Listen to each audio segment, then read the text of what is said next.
I'm very delighted to be here to share some of our ongoing work with precarious outdoor workers in urban Vietnam. Let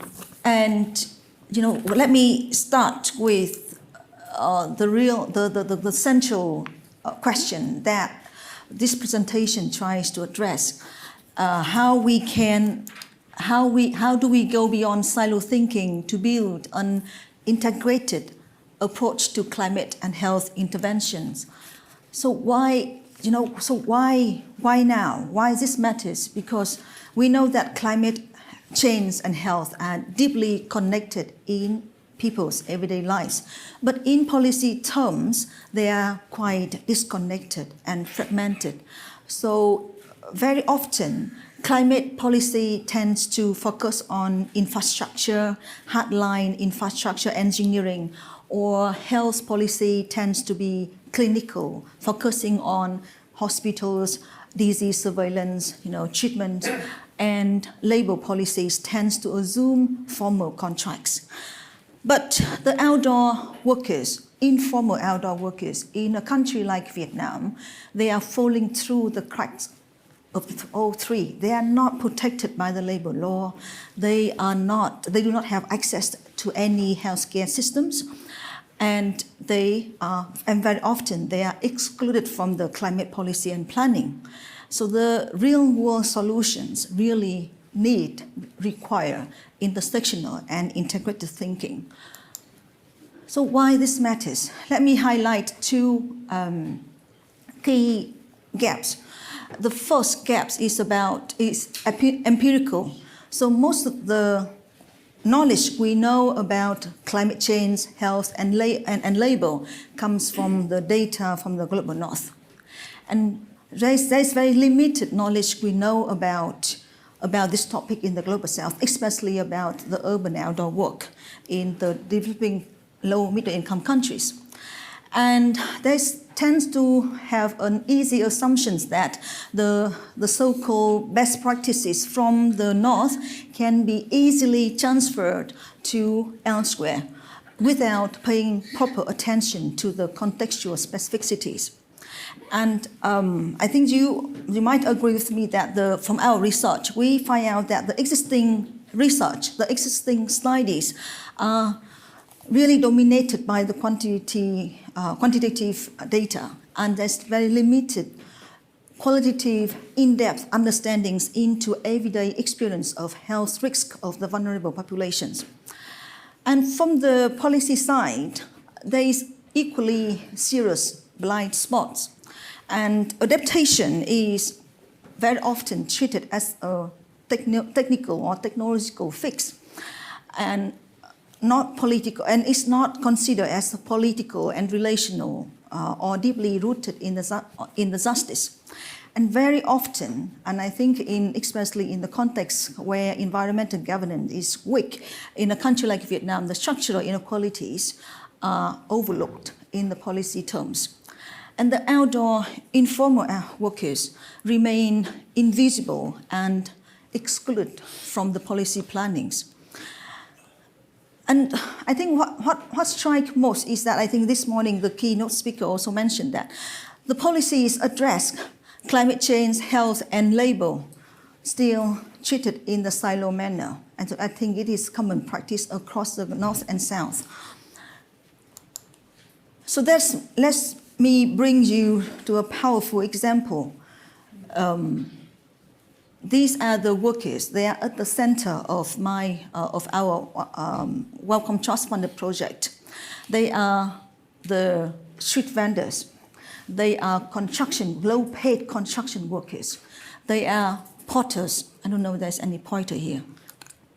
So they are the potters. They are the street vendors and scrap collectors. You see here. Construction workers, motorbike taxi riders. And all of them, you see, they have no protection gears, wearing no shoes, no hats in the heat. So these workers, they are facing chronic income insecurity chronic job insecurity, totally unprotected by the labor law. And at the same time, they are at the front line of the climate risk.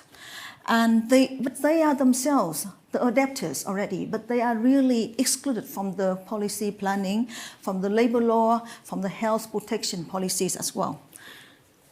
And I think the last thing about the pictures of my research group is that the realities of these workers are challenging the current model of adaptation. Why? Because the current models of adaptation tends to assume formality, tends to assume the working space protection. But for these workers, they work outdoor. Their precarity is chronic and long-term. So we have to adopt co-construction to understand, to capture in-depth understanding into these workers, because we always think these workers, they are everywhere in the street, every corner of the street in the Global South. But in fact, they are hard to reach population because of the very nature of their work. They are precarious, they are very informal, and for a long time, they are traumatized by the injustice. And now if a stranger approaches them to engage them in the research process, they will be suspicious.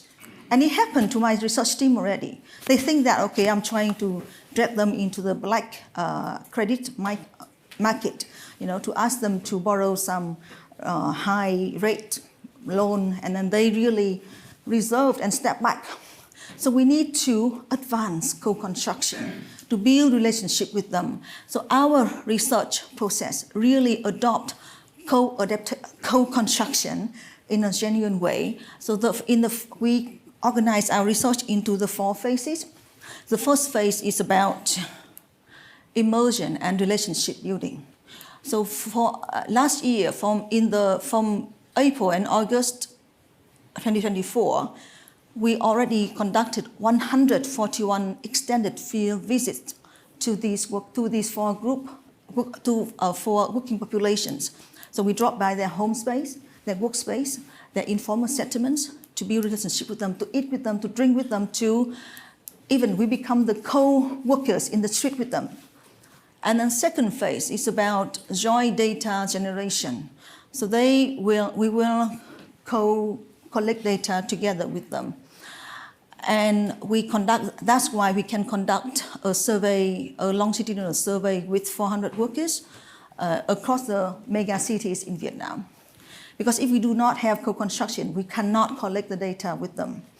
So the third phase is about collaborative analysis. So when we get the data, we co-analyze with them. We bring back the data, and validate the data with them. And then to ask them, does it make sense? Does it really reflect the everyday realities? And the fourth phase is about translate engagement and translation. Engagement with the diverse stakeholders, especially the policymakers, so that they can, they can be more aware of this issue. So the findings from our research, from our data with these workers is that their precarity is multi-layered. And who are these workers? This workforce is older, and most of them are male, except the street vending, where the majority are women. And what struck us is that they are 58% here, over 45. So they are not the young workers. And you can see here, over 50% have worked in this sector, outdoor work, precarious outdoor work for more than a decade. So it means that their precarity, their informality is not short-term or temporary. It is really long-term and chronic and systemic. And most of them have very low formal schooling, nearly 28% lack digital literacy. So it means that you can see that in the terms of digitalization, these workers are left out, because now all the data, all the information about the policy, benefits, etc. are digitalized. and their digital literacy will have heavy impact on them. And most of them are domestic migrants. 80% is very striking. 80% work more than 8 hours per day, and they choose to continue to work during the hottest hours of the day because they have no choice. And over 50% suffer from chronic conditions, and 90% experience heat symptoms, but only 20% seek professional care.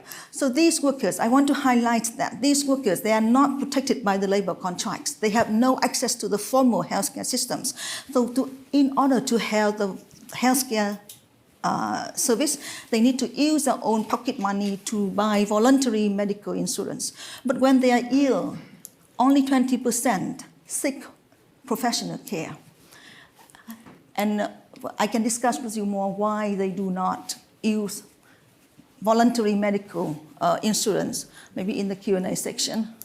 And what are the intersecting vulnerabilities? So these workers, you can see that the workers with the chronic illness, with the chronic disease, have higher risk of physical illness related to the weather extremes and climate impacts. And workers who are female, who are women, have greater vulnerability to mental health, mental stress because of their caregiving responsibilities and job and income insecurity. And the older adults, especially those above 60, they have higher risk of disrupted livelihoods, and they also encounter slower recovery from shock. And the workers with low digital access and confidence have lower ability to seek help and to adapt. So against all these odds, these workers, what do they adapt?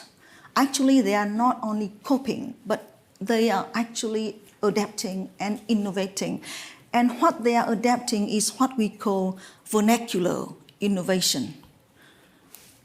And what do we mean by that? Because vernacular, in the way that this kind of adaptation is not highly technological, highly technical, but it's really grounded, emergent, relational, and cost-effective. So let me give you some, and the way they adapt is also shaped by their subsistence ethics and moral responsibility. Subsistence ethics, it means that when they have to choose between livelihoods and health risk, health will come the second.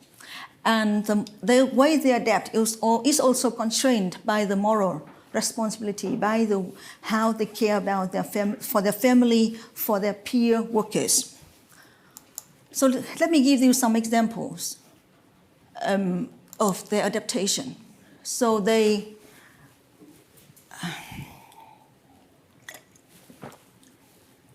first thing they are very interested in using it is low-cost folk medicine and home remedies. I think you can read the quotation from the quote from the informant here. So this worker, they like traditional folklore remedy like coin rubbing. I don't know if anyone here is familiar with the coining. So it is very traditional way of exercise by people in the Southeast Asia. When we have flu, headache, or muscular pain, we use coin rubbing with the metal coin, and then you keep rubbing your back or neck until the red stripe appears, and after that the headache and fever and flu will go away. And actually it helps. And that is how people do it when they have flu or headache and fever. And the second way they adapt is to use social media, health advice, and peer learning. And that is not desperate. That is something they do when the system fails them. So this interviewee, this informant, when she has some spare time during the break, she watch YouTube and then just follow some medical health advice. But the thing is, it's not only personal. She write them down and share with her peer workers. So the sharing mentality is really obvious among these workers. And I think this one is very interesting. Do you see the tree here? Sorry. Do you see the tree here that I circled with a yellow light? This is a community planted tree. These outdoor workers, motorbike taxi riders, street vendors, they get together and plant this tree so that they can have some shade to rest, to recover. So these are the examples of vernacular innovation. They are very non-technical, not really highly technological, and really embedded, grounded, and relational. And the last point I want to highlight, what are the ethical challenges when we engage with these outdoor workers? Obviously, there are a lot of ethical challenges here that we need to be careful and address throughout the research process. Because these workers, they are precarious. They face everyday income loss, fear of job loss. And so safeguarding them is a top priority. But safeguarding them is not easy because they are invisible in the policy terms, and making them visible can put them at risk of job loss, risk of being harassed, being intimidated by the employers, by the local authorities. So this is very tricky part. They are invisible. We are trying to make them visible. But making them visible, we need to be careful to avoid risk for them. And when we address their climate health risk, we need to adopt intersectional thinking. We shouldn't overemphasize climate risk. When we need to. So in this project, we try to adapt intersectional understanding to understand why these workers are put at risk in the first place. And the last one is about how we can translate the research findings into the policy, because a good policy for these workers really make a difference. So how we can translate our research into the policy action and recommendation, not in a reductionist way, and how arguments or recommendations we make are attuned with the local governance realities, and how the recommendations we offer are heard and acted upon. So these are the ongoing ethical challenges that we always ask ourselves. And you can see that at the center of these ethical concerns are not just about the methods. It is really about the power translation. So what we can do next from all of this. So to conclude, I want to say that climate adaptation must begin where the risks are most real. So it is not, it is really, by which I mean that is in the street. It is at the street corner. It is under the shade of the tree that the workers are planting and building. And the informal workers are not the passive victims. They are at the front line of the climate risk, but they also at the front line of innovation. And their knowledge and agency must be at the center of the adaptation thinking. So we need to dismantle silo systems and build policies that really connect climate change, health, and labor into one shared framework of justice. So why we had to do this? Because I think I want to sum up is that because the real resilience, you can see, is not engineer. It's not just about engineering. It is already alive. It's alive in the shades that the workers have built. It's alive in the simple remedies that these workers are using. So this is where the policy must go next. Thank you.